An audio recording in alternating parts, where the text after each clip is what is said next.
Imagine that you get a call early one morning. Imagine that the person at the other end is telling you a wonderful news.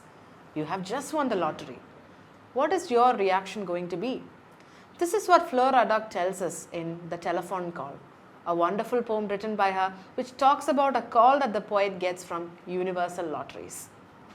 From the title itself, it becomes extremely clear what this is all about. Look at the word "the" used before telephone call. It tells us it's a very important call, doesn't it? The conversation creates a very important aspect of the poet's life. It might have changed herself. It might have caused an impact upon her life. Whatsoever, the poet's simplicity and the use of humor throughout this poem is an interesting aspect that keeps us engaged till the end, where a twist eagerly waits for our readers. Let's do a read.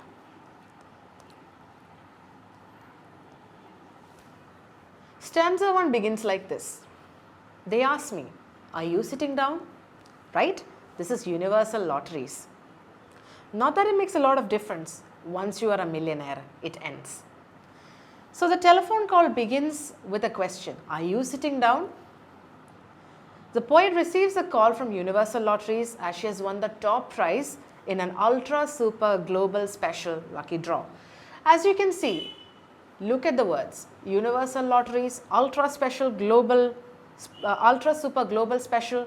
These are sophisticated words that the person at the other end uses in order to draw the attention of the audience and to make it look like it's a big deal. So, and the poet has also won more than £1 million. After saying that, they sarcastically adds, not that it makes a lot of difference once you are a millionaire. Thereafter, they laughed.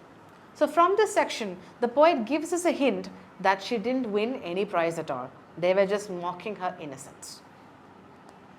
When you move to stanza 2, the theme of appearance versus reality creeps in. Are you okay? They asked. Still there? Come on now, tell us. How does it feel? So we realize that the person at the other end is more interested in how the person is feeling about the whole situation. So now the poet's mind is conflicted. They don't know what to do. The illusion has crept into his mind and he does not know what is reality or not. The news somehow enters her subconscious mind and it awakens his nagging, angry child. And this angry child is nothing but greed. She lost her senses and she feels like her brain had floated off through the window like a flying saucer. So we know that right now we are looking at the macrocosm.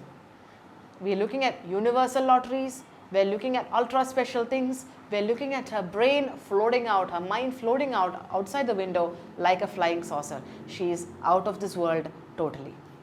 By the time we come to stanza 3, by the third stanza, we see that the base emotions in the poet's mind starts creeping up.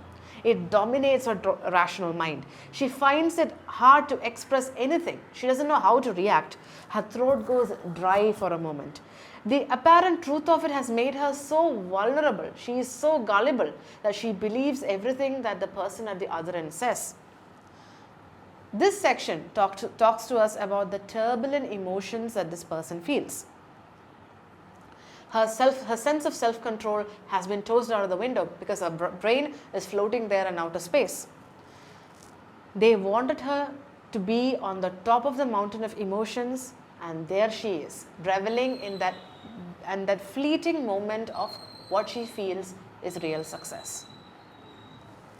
By the time it stanza 4, we read, "Relax now, have a little cry," says the person on the other end. That's when the poet really realizes and says, but wait, I haven't bought any lottery ticket. She does not remember buying any lottery ticket. Hearing the answer, the people at the other end starts laughing again. They assured her not to worry about the ticket as they operated a retrospective chances module. Again, another sophisticated term to throw the reader off guard. Whatsoever, the reference to this module might have raised a bunch of questions about their authenticity, because who calls a lottery retrospective chances module anyway? So now the person on the call knows that. So the person described the process to the poet in the next section. Nearly everyone has brought a ticket. In some lottery or another, they say. So here, the poet says, I'll believe it when I see the check. But that's when life tumbles down before her. There is no check. The company mentioned in the poem bought the old files from other lottery companies, entered the data in their computer for a lucky draw. In the draw, the poet's name has come out. But the poet already has recovered from a hallucination. And that's why she tells them very clearly, I will believe it when I see the check. By the time it's stanza 6, oh, they said, there's no check. And in the end they say, have a nice day, and the line went dead. By the time it's the last stanza, we know for sure that this was more or less a prank, more or less an upliftment of emotion that has come to an abrupt end. They reply that the lottery ticket and the prize that the person has won is simply the experience of feeling joy of winning something. That is when the poet understands the height of human greed that is embedded deep within her.